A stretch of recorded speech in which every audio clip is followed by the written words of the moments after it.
ఇంద్రనీల్ రెడ్డి గారు మాట్లాడిన దానికి కొనసాగింపుగా నేను మాట్లాడతాను. ఓకే. వాస్తవంగా ఆయన చాలా ఫ్యాక్ట్స్ మాట్లాడారు. దానికి కొనసాగింపు ఏంటి అంటే, కావాలనే రాజకీయ పార్టీలు ఎన్నికలు అయిన తర్వాత మళ్ళీ ఎన్నికలు వచ్చేంత వరకు ఈ విధమైనటువంటి ఒక ఫ్రాక్షన్ అంటే విభేదాలు ప్రజల మధ్య కూడా ఉండాలి అనేటువంటి విధంగా ఒక పక్కా ప్రణాళికతో రాజకీయ పార్టీలు చేస్తున్నాయి. ఇది రాజకీయ పార్టీలు చేయటం వల్ల నష్టం అనేటువంటి విధంగా ఆయన అంటున్నాడు. రాజకీయ పార్టీలు చేస్తుందే అందుకు. మన కార్యకర్తలు అవతల పార్టీ వాడికి పోకూడదు, మన కార్యకర్త మనతోనే ఉండాలి, అవతలతో గొడవ కూడా ఉండాలి. అవతలతో గొడవ ఉందనుకోండి, మన వాళ్ళు పోవటానికి లేదు కదా, అవకాశం లేదు కదా. గొడవ ఉండాలి, ఘర్షణ ఉండాలి. ఈ ఘర్షణ నిరంతరంగా ఉండాలి, ప్రజల మధ్య ఉండాలి. కార్యకర్తలకు అసలు ప్రజలు అనేవాళ్ళు లేరండి వాళ్ళ దృష్టిలో. వాళ్ళందరూ నువ్వు కూటమే, లేకపోతే వైసీపీయా, లేకపోతే నువ్వు జనసేన, నువ్వు వైసీపీయా, ఈ విధంగా తెలుగుదేశమా వైసీపీ, ఈ విధంగా ఒక ఎవరికి వాళ్ళు గ్రామాల్లో కూడా ఈ విధమైనటువంటి విభేదించుకొని గిరిగీసుకొని ఎవరికి వాళ్ళు ఘర్షణ పడాలి, కొట్టుకోవాలి, కేసులు పెట్టుకోవాలి, అందుకు రెచ్చగొట్టేటువంటి విధంగా వీళ్ళు ప్రయత్నం చేస్తున్నారు. అయితే ఇప్పుడు రోజా మాట్లాడినటువంటి మాటలకు సంబంధించినటువంటి విషయాల్లో ఇంద్రనీల్ రెడ్డి గారు ఇప్పుడు ప్రస్తావన చేశారు కదా, ఇవిడ వల్ల మొత్తం పోలరైజ్ అవుతుంది జనసేన ఓట్లు భవిష్యత్తులో కూడా మిగతా నియోజకవర్గాలు అని.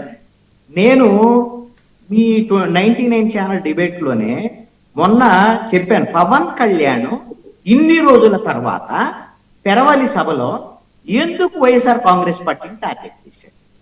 ఇది రాజకీయ వ్యూహం. ఎందుకు చేశాడు అని అంటే ఇదే ఆయన కోరుకున్నది.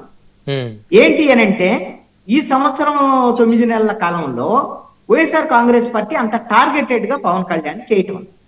మరి ఇప్పుడు ఆయన చేయాలని ఎందుకు కోరుకుంటున్నాడు? కారణం ఏంటి అంటే ఆయన మీద ఆయనకి ఎవరైతే మద్దతుదారులుగా ఉన్నటువంటి వాళ్ళు ఉన్నారో, ప్రధానంగా మద్దతుదారులు హోల్ హార్టెడ్ గా ఫుల్ ప్రెజర్ గా మద్దతు ఇచ్చేవాళ్ళు జన సైనికుల్లో ఖచ్చితంగా కాపులు, నో డౌట్ ఎట్ ఆల్. ఇది మనం అంగీకరించకపోయినా వాస్తవం ఇది. మిగతా వాళ్ళు కూడా ఉంటారు. దీంట్లో అలాంటి కాపు సామాజిక వర్గము పవన్ కళ్యాణ్ మీద అసంతృప్తిగా ఉండటము, పవన్ కళ్యాణ్ 15 ఏళ్ళు నేను చంద్రబాబు నాయుడు ముఖ్యమంత్రి అవ్వాలని ఉంటాం అంటాం, ఇదే మేము కూటమి కొనసాగుతామని, ఇవన్నీ అంశాలన్నింటినీ కూడా కాపు సామాజిక వర్గంలో ఉన్నటువంటి అసంతృప్తి, వ్యతిరేకత అనేటువంటి దాని మీద వైఎస్ఆర్ కాంగ్రెస్ పార్టీ వాళ్ళు ప్రణాళిక రూపొందించారు తెర వెనక. వాళ్ళ ప్రణాళికలు ఏంటి? ఈ విధమైనటువంటి పరిస్థితుల్లో వెళ్తున్నాడు, మొత్తం తెలుగుదేశం పార్టీకి ఆయన భుజాన్ని మోస్తున్నాడు, మీరు ఇంకెందుకు ఆయన వెనకాల ఉంటే మీకు నష్టం కదా అనేటువంటి విధంగా కాపుల మధ్య పొగబెట్టేటువంటి విధంగా వైఎస్ఆర్ కాంగ్రెస్ పార్టీ ప్రణాళిక రూపొందించి పనిచేస్తుంది. ఇది కేవలం వైసీపీ ఒక్కటే చేయటం లేదండి, వైసీపీ ఒక్కటే చేయట్లా, వైసీపీ అని మాత్రమే అనుకుంటే తప్పండి. జన సైనికులకు చెప్తున్నాను, ఇది బీజేపీ కూడా చేస్తుంది. ఎస్ అండి, పార్టీల పరంగా వాళ్ళు నమ్మినా నమ్మకపోయినా అనేక ఆధారాలను నేను చెప్తాను. తెలుగుదేశం పార్టీ కూడా చేస్తుంది, అన్ని పార్టీలు చేస్తున్నాయి. ఇప్పుడు ఎందుకు చేస్తాయి?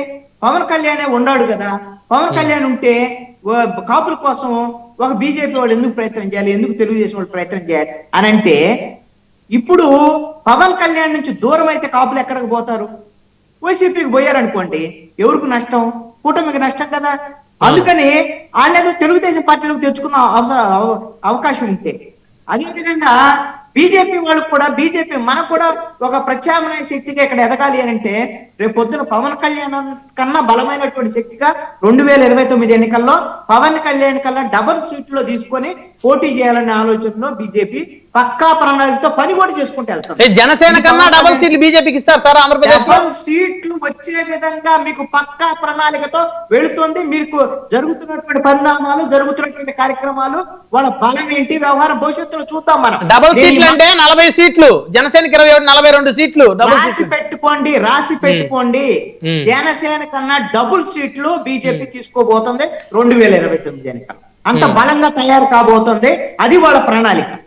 ఇది ఎందుకు చేస్తున్నారు ఇది అంటే, పవన్ కళ్యాణ్ ఉన్నంత మాత్రం ఆయన పార్టీ అంటే వీళ్ళ పార్టీ వీళ్ళదే, వీళ్ళ ప్రత్యామ్నాయ ఏర్పాట్లు వీళ్ళే.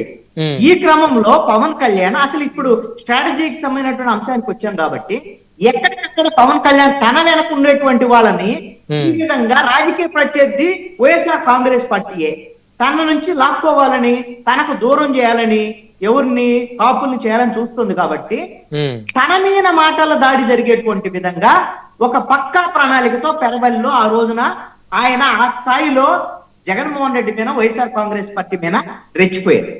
రెచ్చిపోయిన నేపథ్యమే ఫలితమే ఇప్పుడు జగన్మోహన్ రెడ్డి ఏం చెబుతాడు అని వాళ్ళు తిడతా ఉంటే నువ్వేం చేయాలి, మీరు కూడా తిట్టండి అని వాళ్ళు అందరికీ చెబుతారు. గతంలో జగన్మోహన్ రెడ్డి హాయిగా మంత్రి పదవులే ఇచ్చాడు. పవన్ కళ్యాణ్ తిట్టడానికి, చంద్రబాబు నాయుడిని, లోకేష్ తిట్టడానికి మంత్రులు శాఖలు కేటాయించాడు ఏకంగా. ఇది మనం అనేక సందర్భాల్లో మాట్లాడుకున్నాం. కాబట్టి ఇప్పుడు కూడా పవన్ కళ్యాణ్ తిట్టి బ్యాచ్ ఒకదాన్ని తయారు చేస్తున్నాడు. అటువైపు పేరుందని అదే విధంగా గుడివాడ అమర్నాథ్, అదే విధంగా రోజా, ఈ విధంగా మళ్ళీ చంద్రబాబు నాయుడిని అదే విధంగా నారా లోకేష్ తిట్టే వాళ్ళని వేరే వాళ్ళని తయారు చేస్తారు. ఓకే. ఇది పవన్ కళ్యాణ్ కోరుకున్నదే ఇది.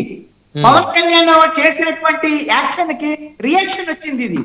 ఇప్పుడు ఏది ఎన్నికల తర్వాత చెప్తున్నా, అంతకుముందు ఎన్నికలకు ముందు వైఎస్ఆర్ కాంగ్రెస్ పార్టీ పవన్ కళ్యాణ్ ని టార్గెట్ చేసినటువంటి మాట వాస్తవం. పర్సనల్ విషయాలు కూడా జగన్మోహన్ రెడ్డి కూడా మాట్లాడాడు. తర్వాత నాలుగు ఖర్చుకున్నాడు. ఫలితం తర్వాత జగన్మోహన్ రెడ్డికి అర్థమైంది పవన్ కళ్యాణ్ మీద మాట్లాడటం అనేటువంటిది తన డ్యామేజ్ అవుతుందని అర్థమైందంటారా? ఖచ్చితంగా అర్థమైంది. ఆ నష్టం కూడా కనపడింది. మరి రోజా గారు ఎందుకు మాట్లాడుతున్నారు మరి? అందుకనే ఇప్పుడు ఇక పవన్ కళ్యాణ్ తిడతా ఉంటే మరి పవన్ కళ్యాణ్ తిట్టకుండా జగన్మోహన్ రెడ్డి చెప్తేనే తిట్టింది రోజా, లేకపోతే రోజా ఏం సొంతంగా తిట్టరండి. ఏమి వైఎస్ఆర్ కాంగ్రెస్ పార్టీలో ఏది జగన్మోహన్ రెడ్డి కనుసైగలతోనే నాయకులందరూ పనిచేస్తారు. చంద్రబాబు నాయుడు గారు సీఎం గా ఉండాలి అనటం లేదు.